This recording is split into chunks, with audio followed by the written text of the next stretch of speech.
Quand les nouvelles s'affolent, Métropole fait le point. Le point tous les matins, simultanément sur Radio et Télémétropole. Le point est une courtoisie de la BNC, Unipièce, Arcordia Shipping et Lissa Lotto. Madame, Monsieur, bonjour. Bienvenue à la rubrique Le Point de Radio et Télémétropole. Merci de votre fidélité, merci surtout de l'intérêt. Ce n'est pas dans nos habitudes de parler de propriété intellectuelle. On va le faire aujourd'hui pour la première fois grâce à la participation de Maître Danovald Charles, qui est directeur des affaires juridiques au ministère du Commerce et de l'Industrie.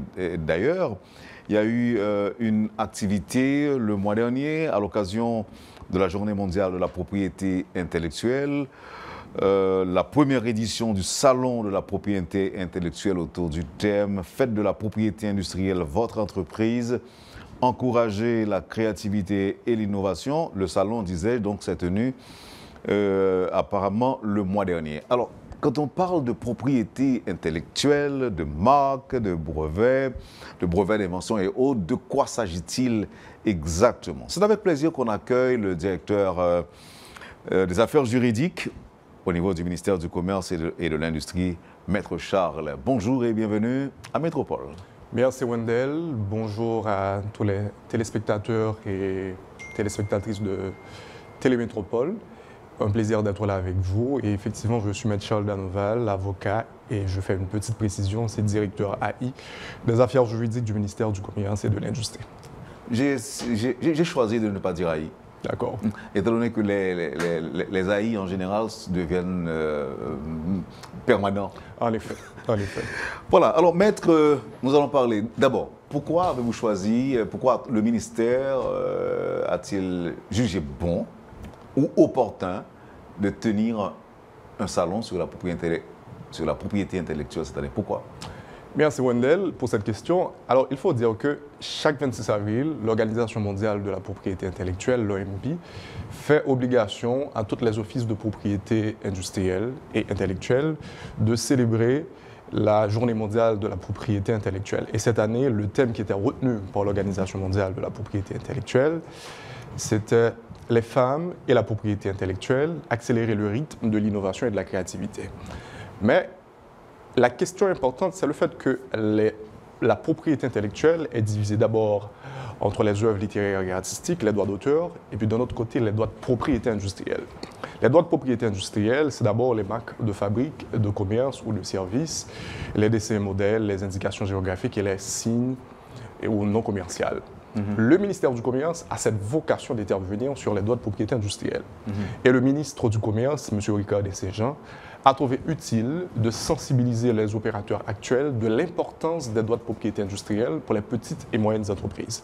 Et c'est dans ce contexte que le 26 avril, sous la houlette de la Direction des affaires juridiques, nous avons organisé la première édition du Salon de la propriété industrielle autour du thème « Faites de la propriété industrielle votre entreprise, encouragez la créativité et l'innovation ».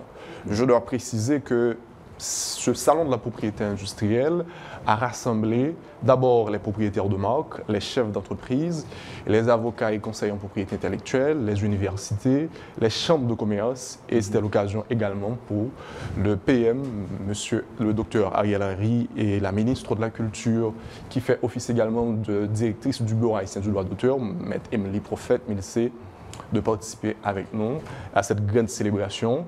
Et c'était aussi l'occasion pour nous de commémorer, encore d'honorer certains chefs d'entreprise qui ont fait un usage stratégique de leur propriété industrielle.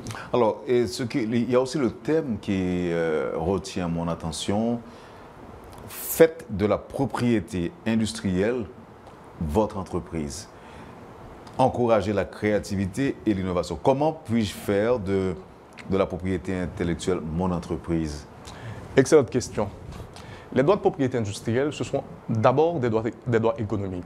Pourquoi je dis des droits économiques? Parce qu'en principe, Comme je l'avais dit au début, droit de propriété industrielle, c'est d'abord les marques de fabrique, de commerce et de services.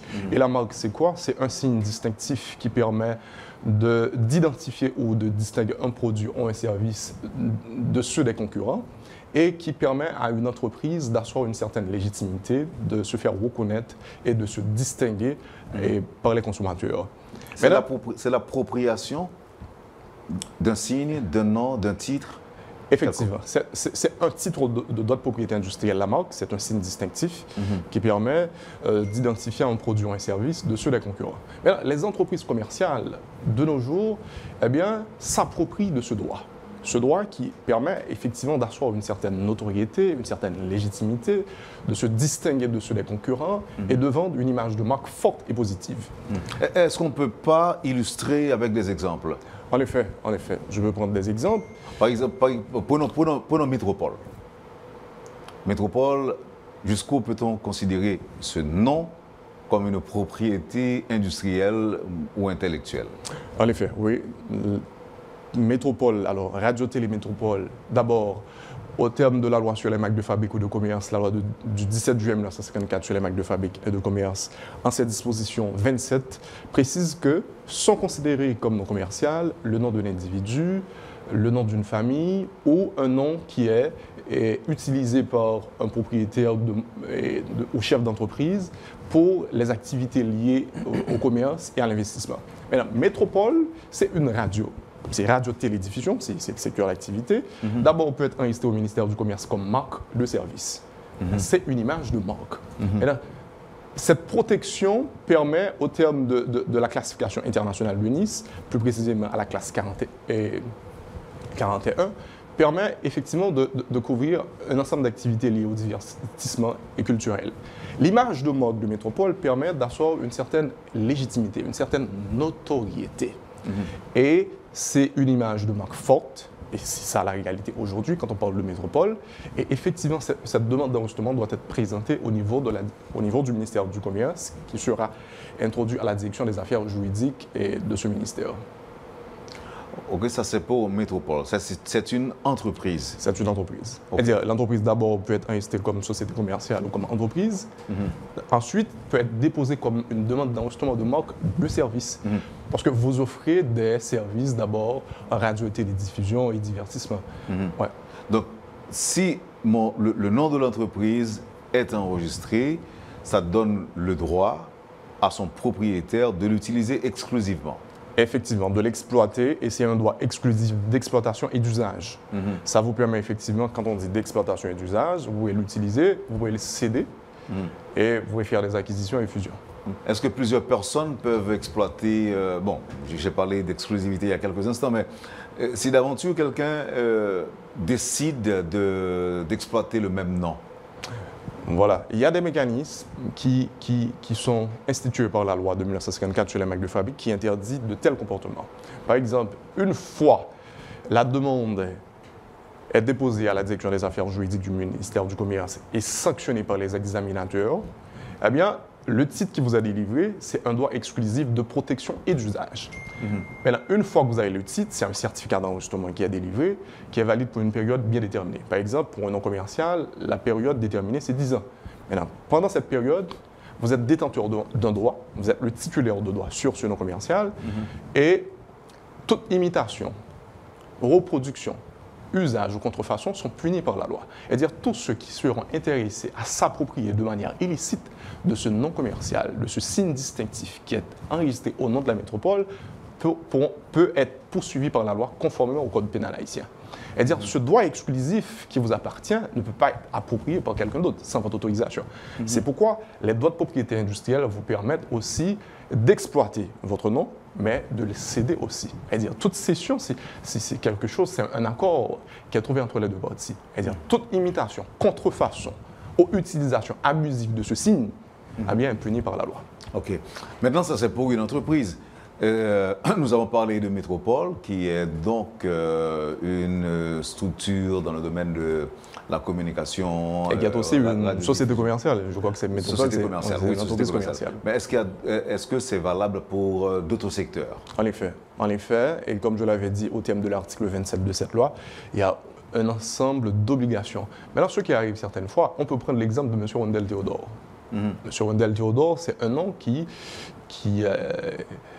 vous avez une notoriété, il faut le dire telle qu'elle est. M. Wendell Theodore, c'est un nom qui fait école et vous avez construit une réputation avec ce nom. Eh bien, la loi vous dit que vous pouvez aussi déposer une demande d'enregistrement de votre nom. Parce que la loi vous dit, sont considérés comme nom commercial le nom d'un individu.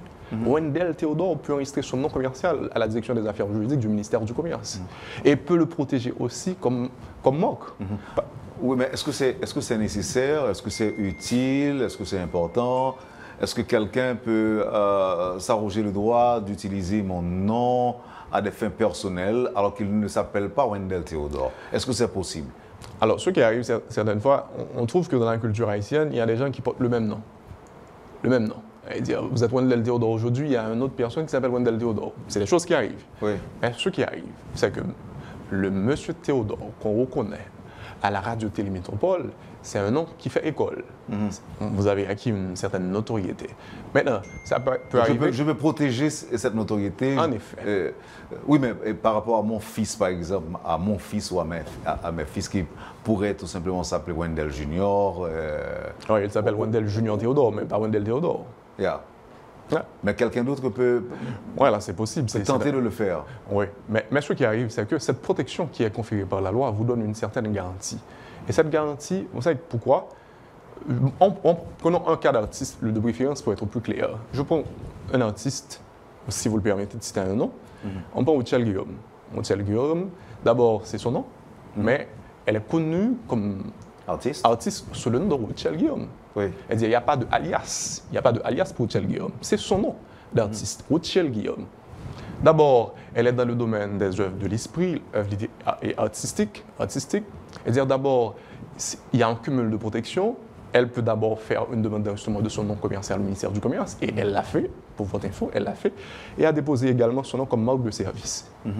Et pourquoi? Parce qu'en général, ça arrive qu'il y a des artistes, musiciens, compositeurs, eh bien, qui ont un sobriquet, un pseudo. Oui, qui ont un alias. Mais il y en a certains qui n'ont pas et qui utilisent ce même nom de famille. Est-ce que c'est possible d'enregistrer les deux? Le vrai nom, en effet, oui. Sa vraie identité. Les deux sont possibles. Les deux sont possibles.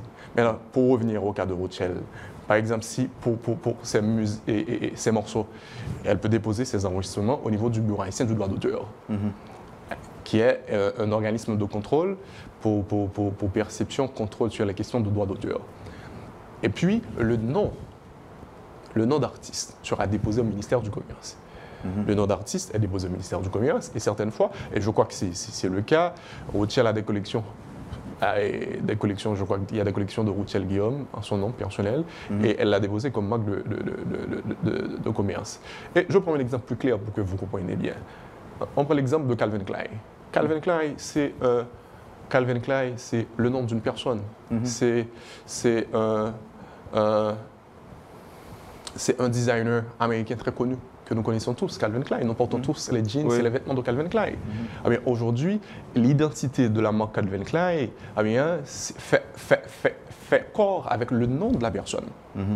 Et ça devient tellement une marque notoire, tout le monde connaît Calvin Klein. Et ça donne aussi une forme de super de protection également. Parce que la loi vous dit que oui, vous pouvez enregistrer votre nom de famille comme nom commercial et aussi comme marque. Et d'ailleurs, c'est sous le coup de la loi de 1954 sur les marques de fabrique ou de commerce. Non, bon, je peux comprendre par exemple que si je m'arroge le droit de faire imprimer des vêtements avec la marque Calvin Klein, c'est déjà une violation du droit de propriété. En effet. Mais par exemple, pour Wendell Theodore, je ne sais plus. Je ne vois pas ce que je peux. Je ne vois pas ce que je vais. Ou encore, comment exploiter le nom? Ok, voilà, c'est une très belle question. D'abord, Wendell Theodore doit d'abord déposer son nom. Il dépose, il fait son enregistrement. À quel moment dois-je penser à faire enregistrer mon nom? Ah bien, du moment où bon, à partir du moment que vous sentez que la notoriété est acquise, vous trouvez que c'est un nom qui a une certaine notoriété, eh bien, vous déposez votre nom. protéger, vous donner une certaine garantie à ce non commercial. Donc, si le nom ne veut rien dire, donc ce n'est pas non, la peine. C'est pas la peine. Bon, c'est à vous de voir. C'est à vous de voir. Mais en principe, comme vous dites pour la question, eh bien, je suis Charles Danoval, j'ai aucune notoriété dans le domaine. Une personne fait un t-shirt et puis il met un autocollant Charles Danoval. Pourquoi? Je ne vais pas le poursuivre. Je ne vais pas le poursuivre. Mais oh God, si M. Théodore aujourd'hui a une collection, il a enregistré son nom commercial et puis il a une marque de service. Et puis, il y a des gens, malheureusement, qui s'approprient ou bien qui font une utilisation abusive de ce nom et puis qui prend cette identité et le colle sur un t-shirt. C'est une violation. C'est une violation de droit de propriété intellectuelle et la loi vous dit, effectivement, vous pouvez poursuivre cette personne. OK. Alors, pourquoi j'ai posé cette question? C'est pour arriver aux entreprises. Je peux comprendre que si j'estime être de notoriété publique et que mon nom, mon identité veuille dire quelque chose, je peux penser à le faire enregistrer. Maintenant, et pour le cas d'une entreprise, comme pour la patente par exemple, pourquoi encore? C'est à quel moment je dois penser à faire enregistrer le nom de mon entreprise? Est-ce que c'est au début, comme la patente? Ou bien est-ce que je dois attendre que l'entreprise commence à fonctionner ou à être rentable pour penser à le faire enregistrer? Il faut dire que la loi n'est pas claire en cette matière. Mais les usages et les bonnes pratiques commerciales, vous faites l'obligation, une fois que vous avez l'idée de créer l'entreprise, faire le dépôt de l'enregistrement au ministère du Commerce. C'est la meilleure garantie. Parce que pourquoi? Certaines fois, il y a des gens qui ont l'idée. D'ailleurs, c'est l'idée qui domine le monde. Vous avez l'idée de créer un business et vous partagez ça à une personne. Et le nom est tellement commercial que ça crée un peu la curiosité. Et puis, ah bien, vous vous ennuyez, vous ne faites jamais le dépôt. Et puis, une autre personne fait le dépôt au ministère du Commerce. C'est là le problème. Maintenant, le plus important, c'est à partir de l'idée même, il faut faire le dépôt au ministère du Commerce. Et cette garantie qui est conférée par la loi, tout dépend du système d'enregistrement qui vous intéresse. Parce que d'abord, il y a les entreprises individuelles, il y a les sociétés de personnes, et puis il y a les sociétés par action. Ça dépend de quel type d'enregistrement que vous souhaitez faire. Maintenant, une fois que c'est fait, eh bien, c'est ensuite vous allez à la DGI pour faire la patente. Parce que la délivrance de la patente est conditionnée au certificat d'enregistrement du ministère du Commerce. C'est-à-dire, en principe, la DGI ne devrait pas vous donner une patente sans avoir le certificat d'enregistrement du ministère du Commerce. Donc, ça doit être préalable à la mise en place ou encore à la mise sur pied de l'entreprise. En effet. Comme la patente, la licence, dépendamment du type d'entreprise. Oui, en effet. Mais maintenant, Maître Charles, est-ce que l'on peut revenir sur les mécanismes de protection? Est-ce qu'on peut revenir là-dessus? En effet. Quels sont les mécanismes de protection? Si on parle pour les sociétés commerciales, qui sont divisées d'abord en deux groupes, il y a les sociétés de personnes, c'est les sociétés en nom collectif et les sociétés en commandite. La procédure, elle est tracée par le Code de commerce en ses articles 18 jusqu'aux articles 65, je crois. Et pour les sociétés de personnes, la société en nom collectif, c'est d'abord venir au ministère du Commerce, faire la vérification de la disponibilité du nom commercial, c'est-à-dire vous faites une recherche d'antériorité du nom commercial. Si c'est disponible maintenant, le ministère de l'Avocat n'est pas obligatoire en cette matière, c'est facultatif. Et si vous êtes bien imbu de la question, vous pouvez d'abord préparer votre statut. Les statuts, c'est quoi? C'est la loi des parties, c'est ce qui dirige les directives de l'entreprise, quelles sont les obligations et les contrats qui en découlent. Une fois que les statuts sont sanctionnés, signés par les associés, vous faites le dépôt au ministère du Commerce. Une fois le dépôt est fait, vous payez les droits. Et puis, il y a un traitement qui est fait sur la demande. Après le traitement, s'il n'y a pas d'observation, on vous donne les références de publication. Parce que la loi vous dit, dans la quinzaine de constitution de toute société commerciale, il faut nécessairement faire la publication de l'avis de formation de la société dans un journal à fort tirage. Après la publication, vous revenez au ministère du Commerce avec le journal et puis on vous remet un certificat d'enregistrement qui est valide pour une période de 10 ans renouvelable. Et on impose la viette qui donne une certaine conformité, une certaine garantie au contrat signé entre les parties qui est les statuts. Ça, c'est pour les sociétés de personnes, qui peut être société en collectif et société en commandite simple. De l'autre côté, il y a la société par action. Vous connaissez en principe la société anonyme et la société en commandite par action. Surtout pour la société anonyme, c'est un autre mode opératoire parce qu'il y a toute une...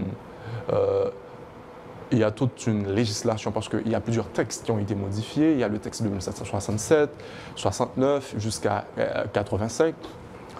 Pour les sociétés anonymes, vous déposez la demande avant le dépôt au ministère du Commerce. Il faut venir regarder dans les registres de commerce si la raison sociale est disponible. Et une fois que c'est bon, eh bien, vous constituez votre conseil. Vous êtes peut-être 2, 3, jusqu'à 5, 6. Mais la loi vous dit l'obligation, c'est minimum 3 actionnaires. Et puis, l'obligation vous est faite de constituer un avocat, parce que le ministère de l'Avocat est obligatoire en cette matière. L'avocat, qu'est-ce qu'il fait? Il prépare les statuts pour vous. Après, il convoque une assemblée pour élire le premier conseil d'administration et ensuite faire le dépôt du 1 quart de capital social à la BNC. Et puis ensuite, déposer les statuts, le procès verbal d'assemblée, le certificat de la BNC, ainsi la souscription des actions chez un notaire assermenté, un notaire public. Et puis, le notaire reçoit les actes et les enregistre à la DGI et vous délivre des expéditions notariées. Ce que je dois aussi préciser, c'est que les sociétés anonymes sont publiées au journal officiel de la République, le Moniteur. OK. Maintenant, une dernière question avant d'observer la pause. Les personnes concernées par cette émission-là, les chefs d'entreprise, les propriétaires de marques, les chambres de commerce, les associations d'industrie, l'université, je dis l'université parce que les droits de propriété intellectuelle, malgré que ce n'est pas un droit nouveau, mais c'est un droit qui est mal connu en Haïti. Tout producteur? Oui, producteurs et commerçants industriels, avocats, commerçants, chambres de commerce et tout ce qui intervient, tous ceux qui interviennent en principe. Excusez-moi, maître. Toute catégorie moun sa yo so dit là, toutes ces monde qui t'a doué penser à faire enregistrer non entreprise et éventuellement même non yo tout. Artistes, commerçants, avocats, tout le monde ça honnête. Alors, il y a une précision parce que la loi vous dit qu'il y a des gens, et alors il y a des professions qui sont frappées d'incompatibilité à l'exercice commercial. Par exemple, les avocats ne peuvent pas exercer des actes de commerce. Les fonctionnaires également. Et les médecins également. Et pour leur cabinet? Les cabinets d'avocats peuvent être enregistrés comme marque de service au terme de la classification internationale de Nice. Je crois que c'est la classe 45, comme marque de service. Parce que l'avocat offre des services de consultation en droit, vous présente par devant les instances de jugement, mais ce n'est pas une activité commerciale. Parce que l'avocat n'a pas de salaire, il n'a que... Des honoraires. Des honoraires. Ce n'est pas une activité commerciale. Et les médecins? Les médecins également, parce que d'ailleurs, avec le serment d'Hippocrate, bon, ça c'est un. Deuxièmement, c'est dommage. Ce que je précise, c'est que c'est un domaine, ou encore une profession libérale, qui n'a pas un ordre. Et c'est grave. C'est-à-dire les médecins devraient avoir un ordre. Et les deux ordres qu'on a jusqu'à présent en Haïti, c'est l'ordre des comptables agréés et puis l'ordre des avocats. Les médecins, malheureusement, ne peuvent pas exercer des actes de commerce. Ne peuvent pas être commerçants. Les policiers ne peuvent pas être commerçants. Les policiers.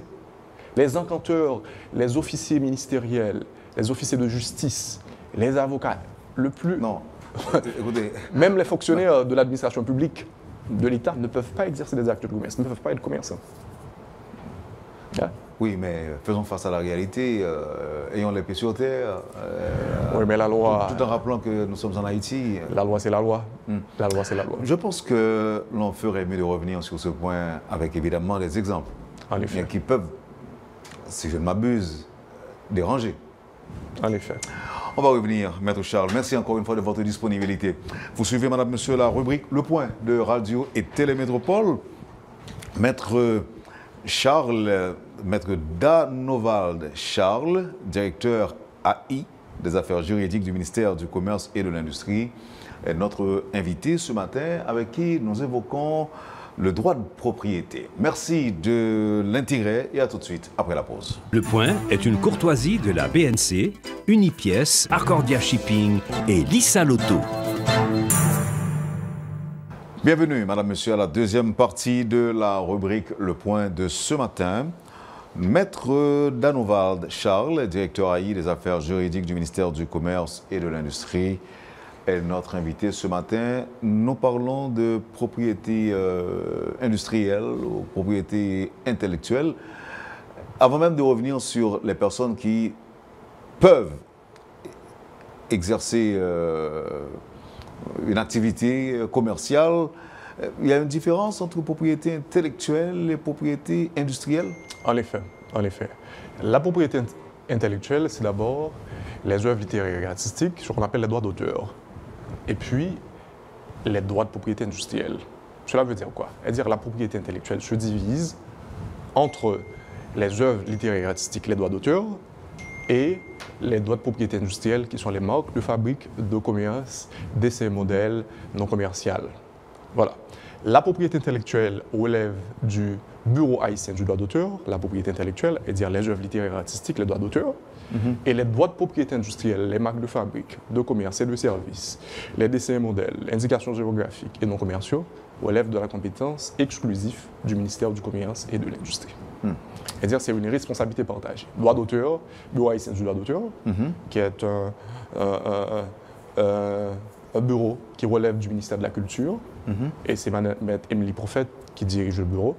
Et puis, les droits de propriété industrielle, c'est le ministère du Commerce et de l'Industrie. Merci pour la précision, maître. Alors, vous constatez, comme je l'avais dit, que l'émission en général, ce genre d'émission en général, je me suis toujours arrangé de façon à leur octroyer une allure didactique. Très bien. Pour une meilleure compréhension du sujet en question. Maintenant, vous avez dit tantôt, juste avant la pause, que je ne sais pas si j'avais bien entendu.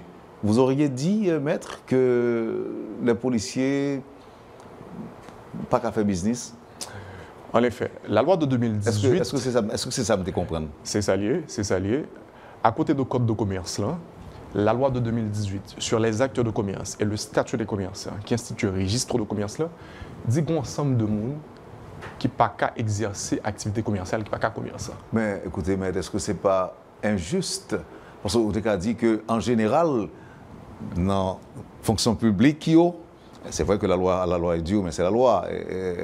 D'Oralex et de l'ex, c'est vrai. Mais pour joindre, ne serait-ce que pour joindre les deux bouts. Parce que jusqu'à récemment, le monde qui a travaillé dans l'État va jamais toucher un pile cob. Et il y a un pile petite. Si vous n'avez pas le droit à exercer un petit business parallèle à la lumière de la loi, est-ce que ce n'est pas une injustice que vous faites, mon ça? Catégorie ça? Les législateurs l'ont dit, sauf les commerçants, exercent l'activité commerciale. Elle est tellement allée loin, les dit, sont commerçants, sont ceux qui exercent des actes de commerce et qui en font leur profession habituelle. C'est ça que commerçant. Cependant, il y a des gens que le code de commerce là, qui vient renforcé par la loi de 2018 sur les actes de commerce et le statut des commerçants, qui disent que nous ne sommes pas commerçants. Et c'est qui assuré? D'abord, c'est les avocats, les policiers. En quelque sorte, avocat. Avocat doit camper sous al plaider ou bien consultation ou bien comme consultant. Effectivement. Avocat, c'est-à-dire l'exercice de la profession d'avocat, qui est une profession qui est libre et qui est réglementée, qui a ordre, eh bien, il fait strictement interdiction pour qu'un avocat exerce des actes de commerce, ni pour le commerçant. Cependant, on a besoin que la loi sur les sociétés anonymes faut une possibilité pour qu'un avocat entre dans le conseil d'administration en société anonyme. Là, ça, les cas actionnaires, mais décret qui réglementé l'exercice de position d'avocat dit que on pas ni secrétaire, on pas ni président du conseil d'administration, ni vice-président. Mon cas trésorier? Non, on pas membre conseil là. On pas membre conseil là. On joindre plusieurs avocats et un membre conseil d'administration de certaines sociétés.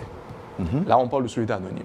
Dans l'autre cas encore, pour préciser avant ça, il y a les sociétés en commandite simple. On a besoin de côté que il y a des avocats. Les gens qui font appel des compatibilités, qui a exercé des activités en non-société en commandite simple. Là, on a parlé d'activités commerciales qui exercer. Qu'est-ce que ça nous veut dire? Dans l'esprit législateur, là, qu'est-ce que ça veut dire? À qui ça veut penser?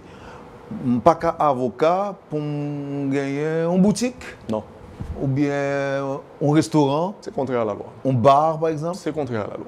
Ah ben attendez, je me dis, maître, nous charger avec mon cap violer la loi parce que nous connaissons des policiers qui ont un business là, qui ont un bar, qui ont un restaurant, qui ont Oui, bon, des côtés même, regardez, au contraire de parler de nuisance sonore. En effet. C'est des policiers qui ont un bar, et puis ils ont la musique le 17 octobre. Bon, par contre, si on a le bail après tout l'année, mais tout le monde est son côté, vient boire, puis gros musique a tombé. Donc là, policier a fait 2 infractions, nuisance sonore, et puis il viole les droits, il viole la loi tout en tant que policier qui n'a pas fait business. Est-ce que c'est ça que je comprends? Nulle offense à mes amis policiers, à mes frères et amis policiers. Nulle offense à eux.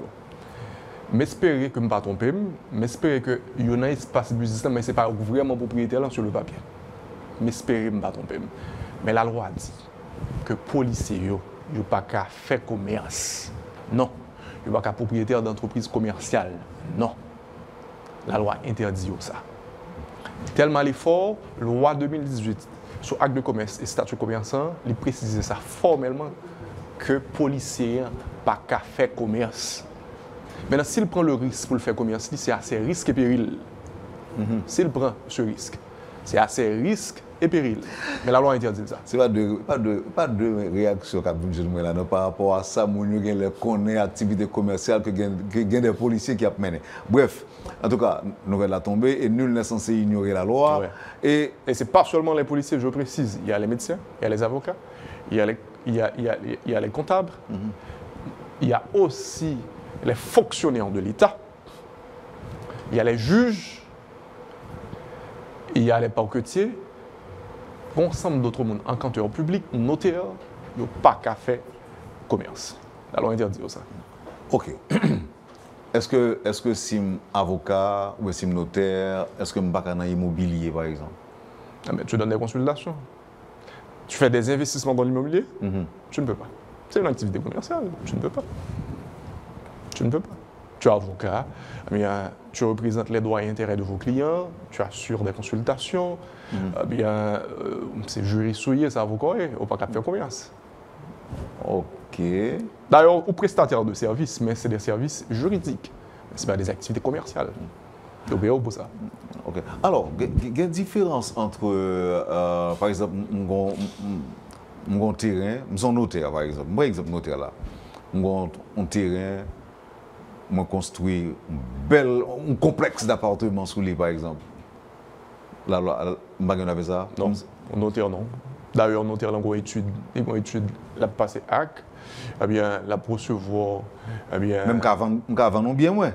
Ah, of course, c'est tout le monde qui va bien le cas céder, qui a vendu. La loi a bonne possibilité. Même pas capable de prendre l'argent dans main locataire chaque mois.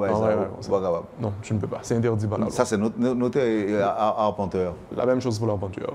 Ils sont tous frappés d'incompatibilité. On comprend. Maintenant, on a avancé. Et qu'est-ce qui est une marque? Qu'est-ce qui est un brevet d'invention? C'est une belle question.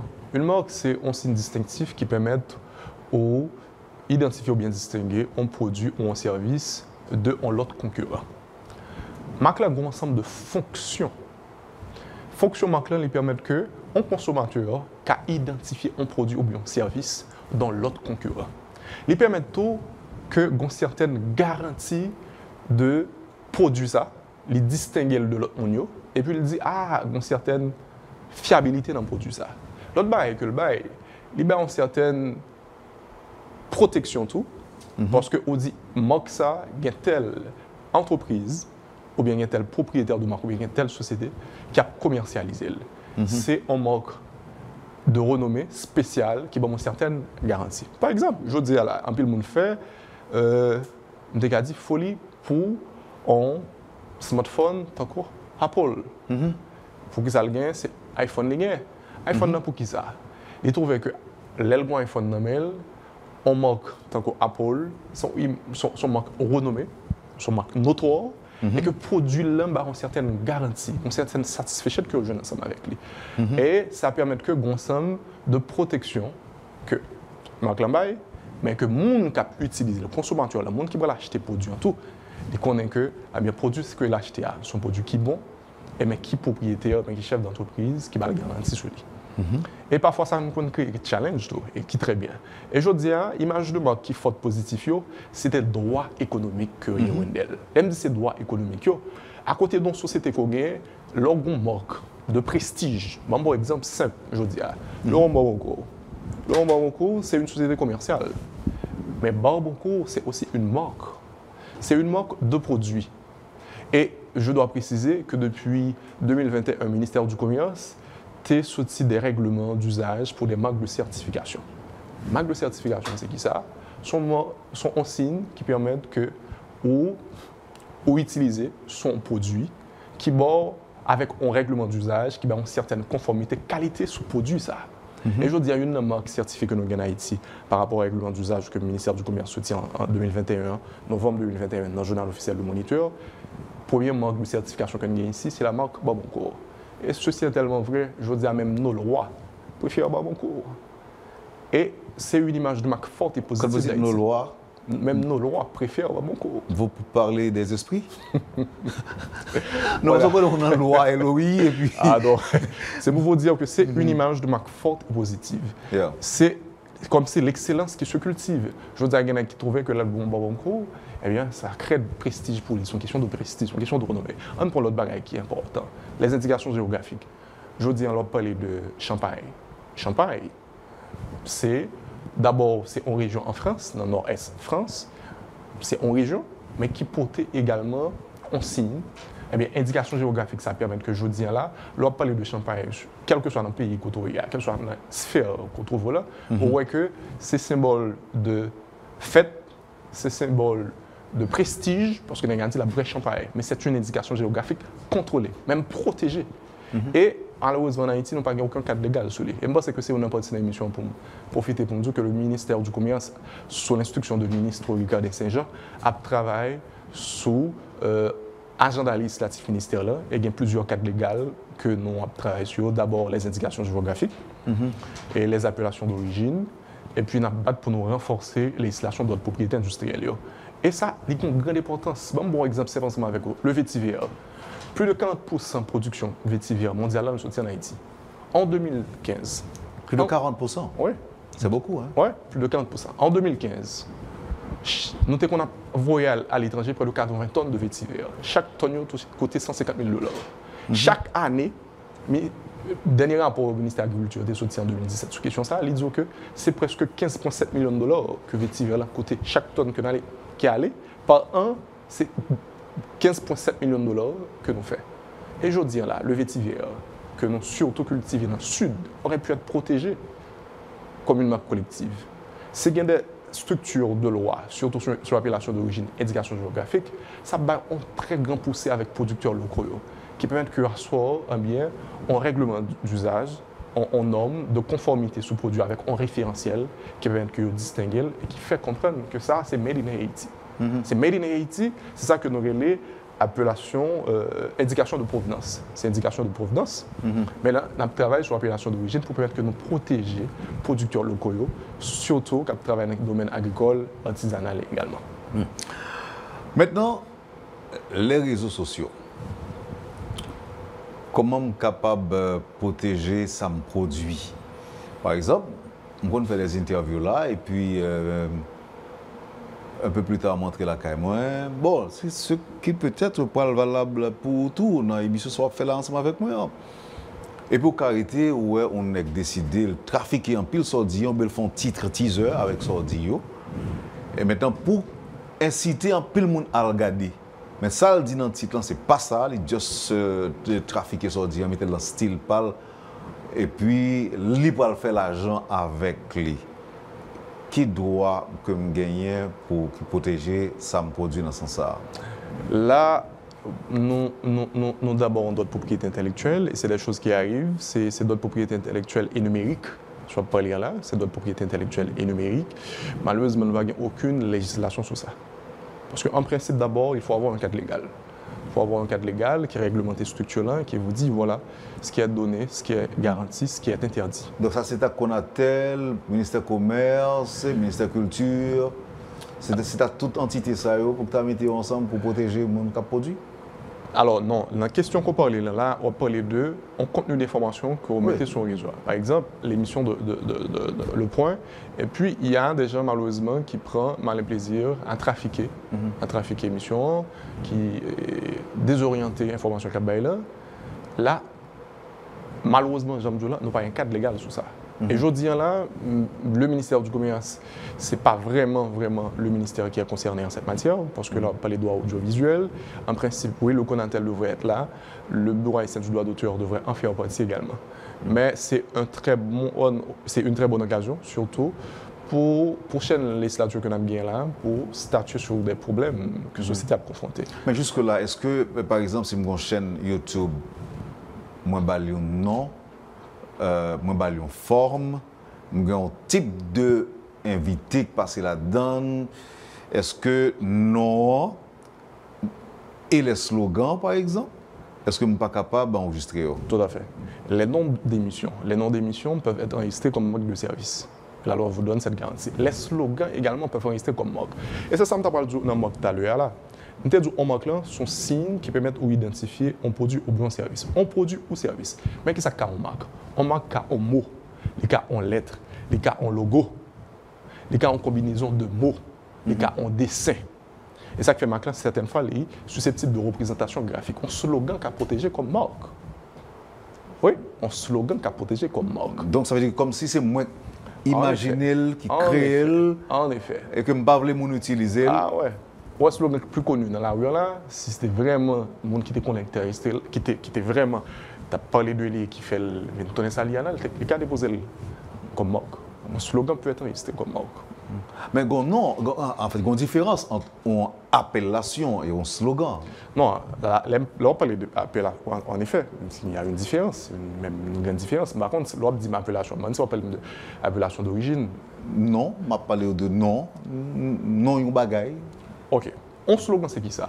C'est une parole qu'on dit qui fait sensation, mais que vous tirez peut-être dans l'expérience qu'on fait, ou bien que on flaire qui partage la chaos. On prend, c'est un mot fantaisie. Ça peut être fantaisie également. Ça peut être fantaisie. On prend BK, par exemple.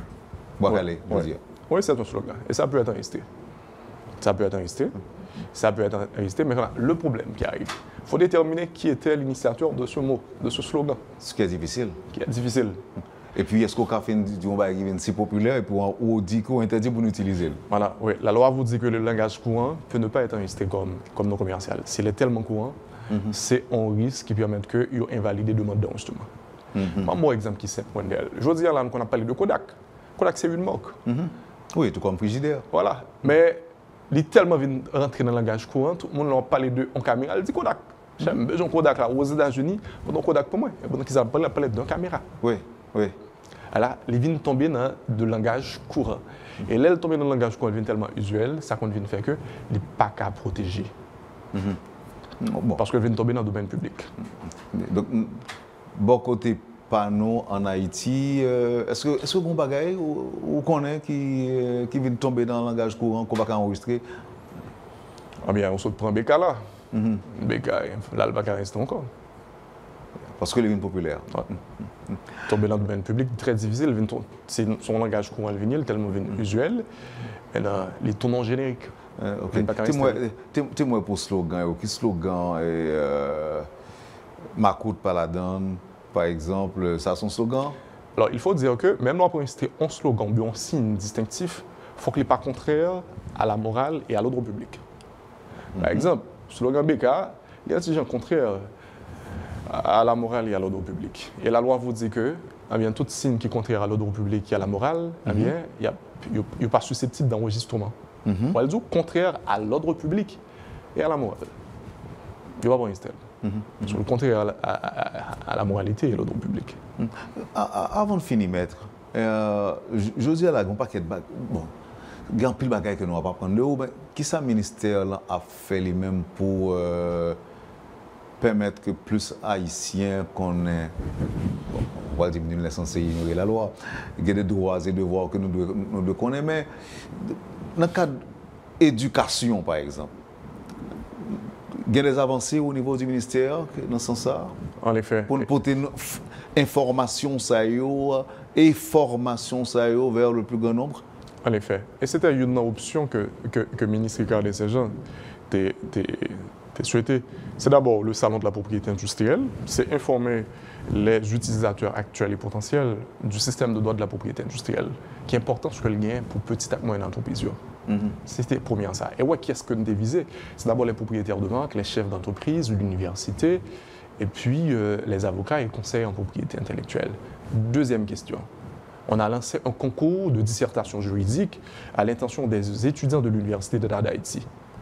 Et ce concours vise surtout à les encourager à réfléchir sur les droits de propriété intellectuelle. Et ce que je dois préciser pour vous, Emmanuel, c'est que les droits de propriété industrielle en Haïti, intellectuelle surtout, ce n'est pas des droits nouveaux, c'est des droits que nous gagnons depuis quelques temps. Les droits de propriété industrielle, surtout le premier texte que nous gagnons avec la Convention de Paris que nous ratifions, eh bien, c'est en 1922, 14 décembre 1922, c'est la loi sur les brevets.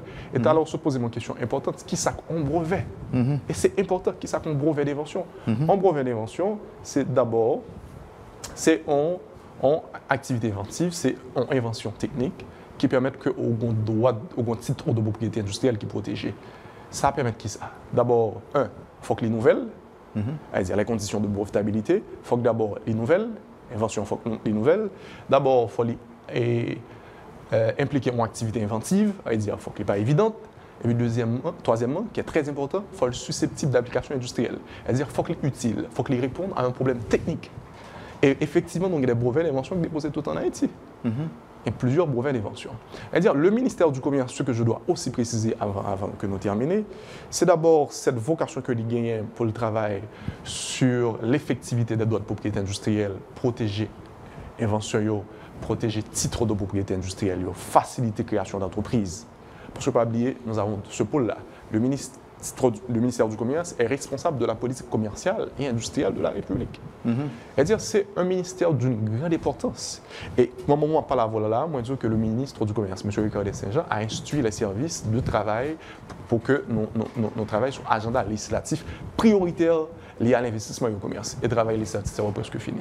Le document est là, nous attendons la prochaine rentrée législative pour que nous déposions, pour que nous fassions chemin, pour renforcer le cadre normatif, institutionnel et réglementaire sur le commerce et l'investissement.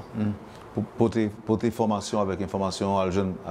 En effet, en effet. Une auditrice qui dit, ne doit pas oublier de Wapkon George. Comme slogan.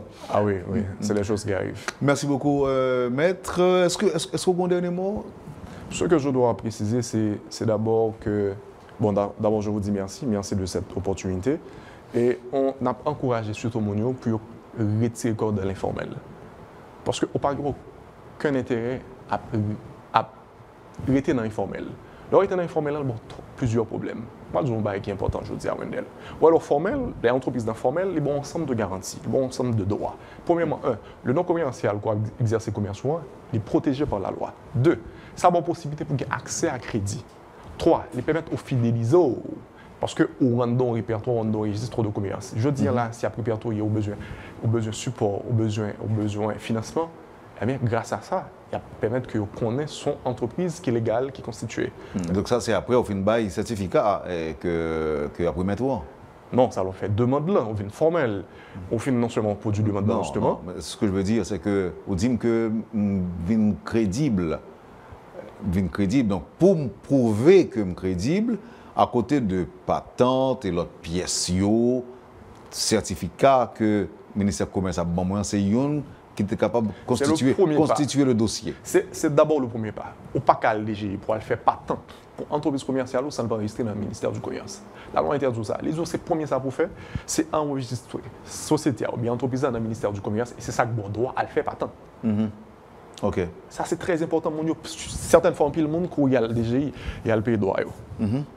Non, la loi dit, c'est d'abord, c'est le ministère du Commerce qui est l'organe chargé de sanctionner et d'autoriser les enregistrements d'entreprises et de sociétés commerciales. Ce qu'on va faire dans les DGI, sont taxes qu'on va payer. Mais en principe, DGI, c'est une fois qu'on vient pour comme là-bas, l'appel. Mais nous-mêmes, la loi fait obligation qu'avant, ou à DGI, c'est bien un ministère du Commerce. Déjà, on gagne, par exemple, qui doit retourner avec comme là. Bon, je suis fonctionnaire, je vais éviter de ne pas commenter. On vous parlé de loi tout à l'heure. On t'a parlé de loi, on dit que même les lois préfèrent le rhum. Ouais. C'est ça. Maître, merci infiniment de votre participation à l'émission. J'espère que si possible, on pourra bientôt réaliser une autre émission autour du même sujet qui est vraiment d'intérêt public. Merci encore une fois. Merci. Vous avez suivi, madame, monsieur, la rubrique Le Point de Radio et Télémétropole. Maître Danoval Charles, directeur AI des affaires juridiques du ministère du Commerce et de l'Industrie, est notre invité ce matin. Merci de nous avoir acceptés chez vous. Passez une excellente journée, un bon jeudi rétro avec Métropole et à demain. Quand les nouvelles s'affolent, Métropole fait le point. Le point tous les matins, simultanément sur Radio et Télémétropole. Le Point est une courtoisie de la BNC, Unipièce, Arcordia Shipping et Lisa Lotto.